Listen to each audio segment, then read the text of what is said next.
Demander à un policier du syndicat Unité SGP Police, secrétaire national du syndicat Unité SGP Police, Jean-Christophe Couvi, son avis justement sur cette question et sur ce terrible drame qui s'est produit. Jean-Christophe Couvi, tout d'abord, effectivement, cette question de la présomption de légitime défense, est-ce que c'est une bonne manière d'aborder justement ce fait qui s'est produit à Paris samedi matin ? Oui, bonjour. Écoutez, on reste effectivement pas sur cette opinion parce que, en fait, la présomption de légitime défense, elle existe déjà. Elle existe déjà pour deux faits. Elle existe pour repousser de nuit donc une personne qui tente de s'introduire chez vous, etc. Et notamment quand on est victime de vol et de pillage. Et en fait, dans les faits, notamment, regardez, récemment, il y a une personne qui a utilisé son arme pour se défendre chez lui avec son enfant. Et puis, j'allais dire un peu plus dans le temps, c'était à Nice de mémoire, un bijoutier qui avait fait beaucoup d'émoi en 2013 et qui avait donc bénéficié de cette pseudo-présomption de légitime défense. Mais dans les faits, en fait, on ne retient pas ça parce qu'il y a quand même une enquête et le juge d'instruction, lui, est toujours là pour voir effectivement s'il y a une légitimité. Alors oui, j'allais dire, c'est une belle annonce, encore une fois. Pour moi, c'est plus un gadget, mais ça ne servirait pas vraiment les forces de l'ordre parce qu'on serait, nous, tout le temps, j'allais dire, obligés de se justifier dans une enquête, en fait. Est-ce que cela vous choque que les 3 policiers aient été placés en garde à vue, que cette garde à vue soit prolongée? En tout cas, ça dérange certains syndicats de police qui pensent qu'il faudrait y avoir un statut juridique particulier pour les forces de l'ordre. Oui, nous, ce qui nous choque, en fait, c'est qu'effectivement, on est là pour défendre les citoyens, on a leur service, et en fait, on fait une garde à vue comme les délinquants. On aimerait bien justement un statut spécial, nous aussi on le demande, et surtout une juridiction spécialisée, avec des magistrats qui sont vraiment sensibles à l'usage des armes, à l'usage de la force, notamment employée par les policiers, et qui soient vraiment spécialisés et qui peuvent comprendre les enjeux et le stress que peut éprouver un policier. Sauf que là, en fait, voilà, il y a des juges d'instruction qui sont nommés et qui ne sont pas forcément sensibilisés à nos emplois d'armes et à notre façon de travailler. Donc la garde à vue pour les policiers, c'est toujours choquant, vous savez, quand déjà nous, policiers, moi ça m'arrivait de surveiller d'autres collègues qui étaient mis en garde à vue. Je peux vous dire que nous, ça nous choque en tant qu'assistants et les collègues aussi, parce qu'on se sent vraiment comme des délinquants et on n'a pas l'impression de vraiment être au niveau de ce qu'attend une société. Voilà. Alors oui, il faudrait qu'on travaille là-dessus. D'ailleurs, on a prévu de le faire. Hein. On veut travailler avec des magistrats, des avocats et on veut essayer justement de faire évoluer un petit peu la procédure, notamment pour les forces de l'ordre. C'est le nombre de refus d'obtempérer. Il y en a 20 000 chaque année, dont un toutes les 20 minutes. Et là, je reviens vers vous, Jean-Christophe Couvi, avant de vous donner la parole, Georges Sauveur. Mais Jean-Christophe Couvi, justement, un mot peut-être sur ce phénomène. C'est quelque chose qui est très, très fréquent et qui peut voir la vie des policiers qui sont confrontés en danger. Oui, alors il faut bien j'allais dire, cerner le problème. C'est-à-dire qu'effectivement, on part souvent sur un refus d'obtempérer. Et là, dans cette affaire-là, on arrive vraiment sur une tentative d'homicide sur un personnel dépositaire de l'autorité publique. Donc en fait, là, on n'est plus sur un refus d'obtempérer à la finalité. Vous savez, il y a une loi universelle qui s'appelle la loi de cause à effet. Et dès lors qu'on part sur une chose, j'allais dire pas bénigne, parce que c'est pas bénin, mais du coup, pour se soustraire vraiment à un contrôle, en fait, à la fin, on arrive à une mort d'homme. Parce qu'on a pris des risques inconsidérés, parce qu'on a mis en danger peut-être des passants, on a mis en danger des policiers, et on devient quelque part, on a une voiture et on a une arme par destination. Et en même temps, le chauffeur qui a pris cette décision, il avait 3 otages, j'allais dire, dans la voiture, parce que lui aussi, il va les prendre en otage, entre guillemets, les entraîner dans ce drame. Donc nous, les policiers, toutes les 20 minutes, on a un policier qui est victime d'un refus d'obtempérer, et malheureusement, là, on calculait un petit peu comme ça à la volée, les 20 dernières années, on a eu 18 policiers décédés sur des refus d'obtempérer au départ.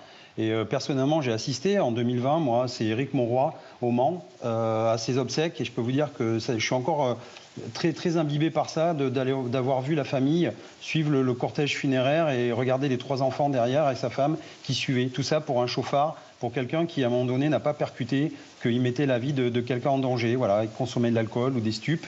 Et on est prêt à prendre des risques complètement inconsidérés. Et moi, quand j'entends certains propos de politique là-dessus, moi, c'est là-dessus, c'est pas sur les faits qu'il faut juger, c'est sur la cause.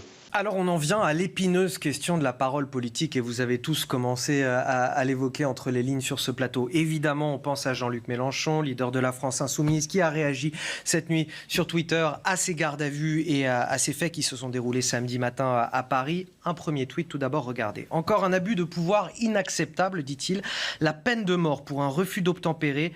Le préfet approuve, le ministre félicite. La honte, c'est quand? Premier propos de Jean-Luc Mélenchon. Comment? C'est avec ce tweet. La honte. Voilà. Ouais. Alors, bon, ça, c'est effectivement, c'est votre analyse, mais on va en discuter. Il y a un deuxième tweet qui est arrivé derrière, parce que c'est pas fini.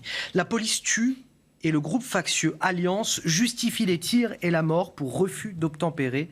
Encore une fois, répète-t-il, la honte, c'est quand? Jean-Christophe Couvi, est-ce que vous avez effectivement le sentiment que ces propos politiques sont dangereux parce qu'ils montent finalement la population contre vous? C'est ça, en fait, on a l'impression qu'il a un monde bicéphale. Il y a les forces de l'ordre d'un côté, les forces du désordre de l'autre, et qu'à un moment donné, la LFI, ça va devenir la France improbable, parce qu'on va se planter. Moi, ce que je vois, c'est qu'on est l'ennemi de personne, nous. Nous, on est juste à la rigueur, je veux dire, on est là pour que les délinquants arrêtent de commettre des délits. Et encore une fois, ils jugent les faits, mais il ne revient pas sur, au départ, le refus d'obtempérer, par exemple, sur ce cas-là, et surtout sur ce que ça implique derrière. Donc il n'y a jamais lui qui est très moraliste, il ne donne jamais de leçon de morale aux délinquants. Et moi, vous savez, j'ai appris dans ma vie, j'ai 51 ans aujourd'hui, et ces 51e années m'ont appris que la vie est précieuse et qu'il faut, hélas, la chouchouter. Et donc c'est ça qui devrait dire aux jeunes, c'est ça qui devrait dire aussi aux délinquants, dire voilà, arrêtez vos bêtises, respectez un peu la loi, la République, puisqu'il se dit représentant de la République, puisque c'est lui d'ailleurs, c'est son image, c'est la République. Bah écoutez, moi j'attends que ce monsieur prenne de la hauteur et qu'il donne un petit peu des leçons aux délinquants et non pas aux policiers. Nous au contraire. Jean-Christophe Couvi, une question concrète. Est-ce qu'il faut porter plainte contre les propos de Jean-Luc Mélenchon? Alors je pensais au syndicat Alliance, parce qu'il traite directement le syndicat Alliance de groupe factieux, mais il dit aussi la police tue. Alors est-ce que vous pourriez vous associer à une telle plainte, par exemple? Alors vous savez, pour le syndicat Alliance, bon, ça leur appartient, je les comprends, on ferait la même chose, je pense, nous, dans notre syndicat. Mais surtout, c'est quand on attaque la police, donc ça veut dire c'est une vision systémique que la police est violente, j'attends peut-être que mon ministre de l'Intérieur dépose plainte au nom de tous les policiers. Si la plainte est avérée, qu'on est possible de la déposer, moi c'est mon employeur, le ministère de l'Intérieur. Donc à la rigueur, pourquoi pas, oui, mais voilà, moi je veux dire, on se défend tous les jours vis-à-vis des attaques de Mélenchon et de sa bande. Bon, voilà, c'est comme ça, on le sait, on est une cible privilégiée, il a son fonds de commerce, il entretient, et moi je ne veux pas tomber dans ce piège-là, et je lui laisse à ses propos, et puis ma foi, encore une fois, les Français, je fais confiance à leur intelligence, et on verra ça dans les prochains mois, voilà. Les faits se sont déroulés dans la nuit de samedi à dimanche vers 1h du matin. Dans le centre-ville de Vienne, des policiers tentent de contrôler une voiture mal garée. Mais le conducteur prend la fuite et renverse l'un des agents.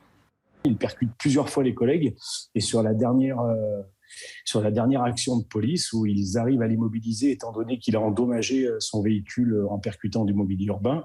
Sur la dernière action de police, il y a un collègue qui se retrouve quasiment bloqué sous le véhicule parce qu'il tente d'extirper le chauffeur qui redémarre à nouveau. Un autre policier fait alors feu sur le véhicule volé sans que le conducteur ne soit touché par la balle. L'individu, qui se dit mineur de 14 ans, a été placé en garde à vue pour recel, refus d'obtempérer et tentative d'homicide sur personne dépositaire de l'autorité publique. On pense que cette personne n'a pas 14 ans. Non seulement elle n'aurait pas 14 ans, elle serait peut-être également majeure. Ça restera à confirmer. Ce que l'on sait aussi, c'est que visiblement, il était sous l'emprise de produits stupéfiants. Jean-Christophe Couvi, justement, ça montre encore une fois, on parlait du nombre de refus d'obtempérer, 20 000 par an, un refus d'obtempérer toutes les 20 minutes. Et cette affaire montre aussi, avec un policier blessé à la main et aux jambes, que le danger n'est clairement pas une vue de l'esprit pour les policiers. Oui, c'est pour ça qu'en fait, vous savez, le policier du quotidien, il prend tous les dangers et justement, quand il intervient, on ne sait jamais à qui on a affaire. Et c'est le message que je veux faire passer aussi aux gens, aux conducteurs qui conduisent leur véhicule, de dire, des fois, vous pouvez nous prendre pour des cow-boys. Non. Nous, on prend toutes les mesures nécessaires déjà pour protéger notre intégrité physique et celle d'autrui. Et on ne sait jamais à qui on a affaire. Voilà, alors après, à la fin, on nous dit oui, c'était un mineur. Maintenant, reste à voir. On va faire des radios osseuses. On va bien voir s'il est mineur ou pas. Peut-être que ça va être encore un mineur non accompagné. Ça, c'est la plaie en ce moment de notre société, où on a des mineurs qui sont en dérive, ils sont dehors, livrés à eux-mêmes. Et nous, on est un peu incapables de faire face à tout ça. Donc, est-ce qu'il va y avoir à la fin une mesure éducative? Est-ce qu'il va y avoir une réelle punition? Écoutez, on va voir ce que va décider la justice. Si effectivement il a bien 14 ans, j'ai le sentiment que vos collègues avaient l'air d'en douter. Si ce n'est pas le cas, est-ce qu'on a aussi de plus en plus de jeunes délinquants qui connaissent plutôt bien la loi et qui se disent, voilà, en essayant de me faire passer pour quelqu'un de mineur, j'aurais peut-être probablement une peine moins lourde, vous l'évoquiez à l'instant? Oui, bien sûr, mais vous savez, c'est encore une fois tous les messages que la société fait passer. On est en train de créer des monstres. Tous les mineurs sont vides d'empathie, de bienveillance. Ils se rendent des fois même pas compte qu'ils peuvent faire du mal, en fait. C'est ça qui nous frappe vraiment, policiers, c'est qu'on se rend compte que maintenant on a toute une génération qui sont dénués d'empathie. On se demande vraiment ce qu'ils ont dans la tête et on sait qu'en fait ils ne craignent rien, puisque dans tous les cas la sanction ne tombe jamais. C'est toujours des mesures éducatives. Mais à un moment donné, il faut vraiment punir, et punir pour prévenir.